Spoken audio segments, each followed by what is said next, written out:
This is a pleasure to be here. The exhibition that's on the other side of the wall, just a little bit about the origin of that. It started in New York. It was in a gallery in Chelsea, on the big row of all the international contemporary art galleries.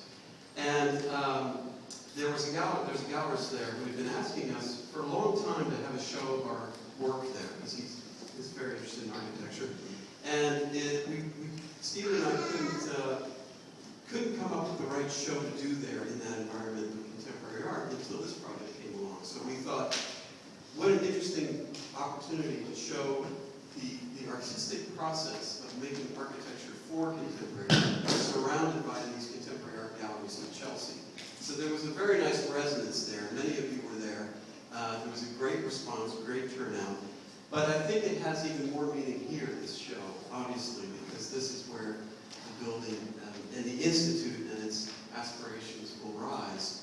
And I think it's very fitting. It's in this historic, beautiful historic building on Monument Avenue. Richmond is a city of great historic architectural fabric. But the idea then that this new contemporary Institute of Art and an architecture that aims to really catalyze all of its potentials for the creative life of contemporary art, being in this building and imagine it on Broad and Belvedere, I think is very, very exciting and very fitting. The exhibition itself is, Stephen had the idea of, well, we thought really it should be about the creative process, both in New York and here. And it's not a typical architectural exhibition. It's not detailed model that tells you in super realistic renderings. It's really about the process of making, thinking, and designing architecture. And here it's especially fitting because this is a center for architecture. So I think there are a lot of convergences there. Stephen thought it should be a line of watercolors and a line of models in time that show the process. And I think that really Stephen's drawings speak to this tool or this making of drawing as thought, that drawing is thinking. And you can see in his drawings, you can see words, you can see then the drawings and words and drawings. But the drawings are explorations, they're provocations. And really it's about getting to the heart of the potentials of this project and the special qualities of this project and how architecture can be a catalyst to bring out the best of these and make something new. So you'll see the probing of, for example, the corner, how to make a gateway for VCU on the corner of Broad and Belvedere. What does that mean? How do we make a building that has a strong presence, a dynamic presence, but also speaks to the energy of contemporary art? So there's a forum, a two-story double-height forum right on the corner that you enter from the corner, you enter from the garden, a double-sided forum. And this is a place of discourse about contemporary art and a place where, contemporary art really has a visible impact on our lives. And, Joe gave me this book today, Curious, that the school produces. And it's a beautiful book. They do it every other year. And it's not even the artwork that the school produces. It's the students put it together. It's their inspirations and what intrigues them in making their art.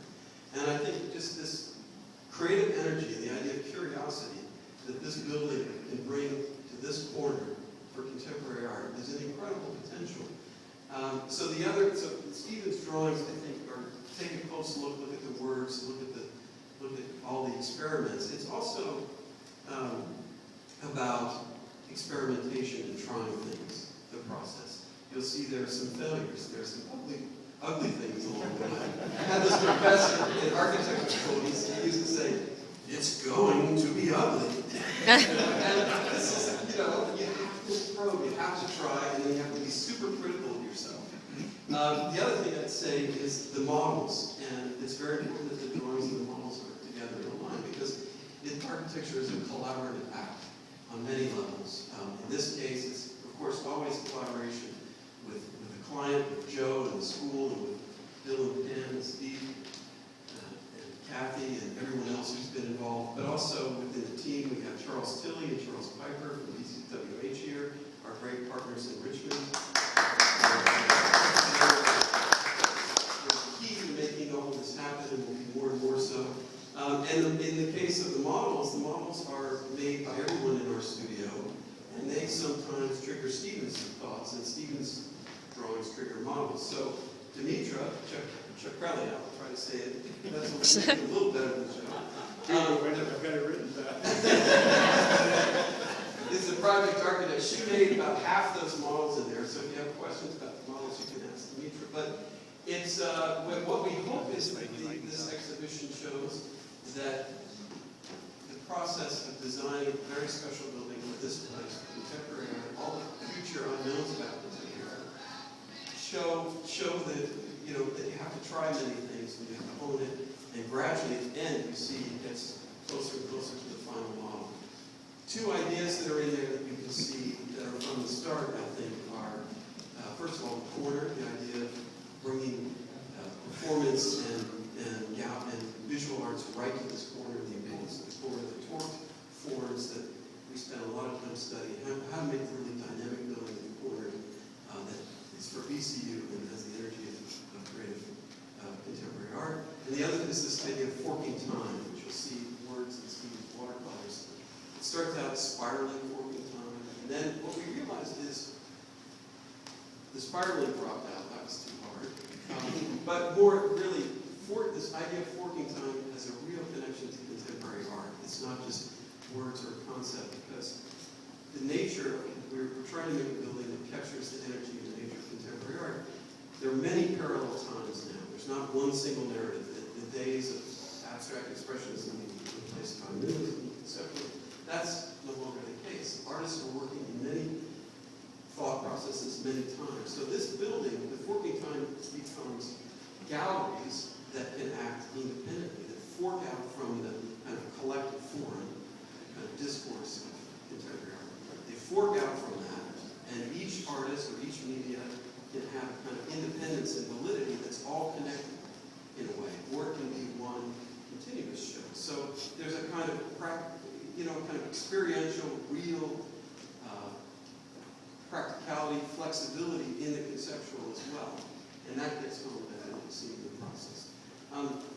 The last thing I'll say is I've had a lot of journalists interviewing because there's been a lot of interest in the project. It's been a great response.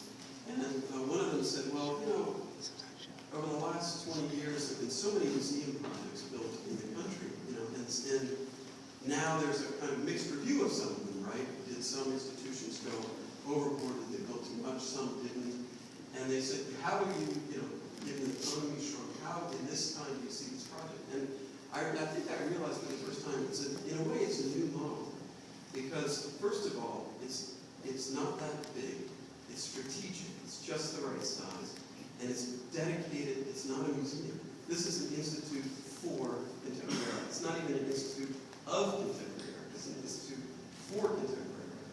And I think the special qualities of the school and its energy, artistic program, and the ambition and the drive of the donors who really committed to contemporary art, coming here on this site in a kind of very strategic way and making a new kind of building. All of our discussions are about how do we make this building work for art we don't know about, for events we don't know about. I think this is a new kind of model. It's not a big overblown museum expansion. This is a strategic building for contemporary art. And I think that, that will have repercussions beyond Richmond. And when people see that you can actually make this kind of project today, I think it's very exciting. So anyway, I want to thank you guys because it's really, you're the ones driving this. We're just the architects. And, really this is a thanks to Richmond, and it's great to be here. So here's cheers to you.